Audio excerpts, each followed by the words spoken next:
Works has issued a tornado warning for northeastern Benson County in northeastern North Dakota, southwestern Ramsey County in northeastern North Dakota, until 4:30 p.m.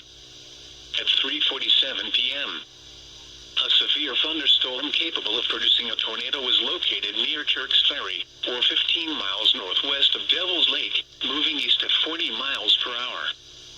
Hazard, tornado. Source, radar indicated rotation. Impact, expects damage to mobile homes, roofs, and vehicles. This dangerous storm will be near Penn around 3:55 p.m. Webster and Lakewood Park around 4:05 p.m.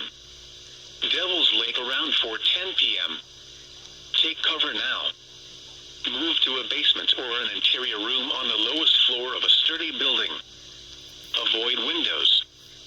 If you are outdoors, in a mobile home, or in a vehicle, move to the closest substantial shelter and protect yourself from flying debris.